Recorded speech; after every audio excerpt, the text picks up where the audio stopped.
से मैं कहता हूँ इसके अंदर यहाँ पे रख देता हूँ variable test variable is equal to कर देता हूँ, मैं करता हूँ क्या, मैं रख देता हूँ 5, ठीक है। अब इसके सेमीकोलन लगाएंगे, नहीं लगाएंगे, मैं इक्वल टू ये किया।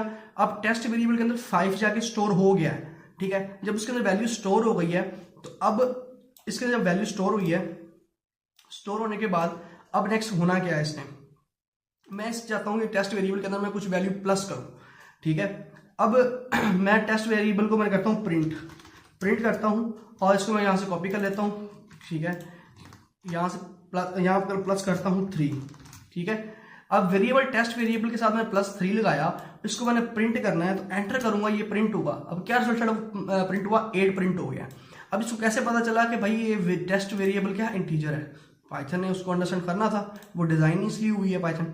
अच्छा, अब आगे नेक्स्ट क्या है, अगर मैं टेस्ट वेरिएबल के अंदर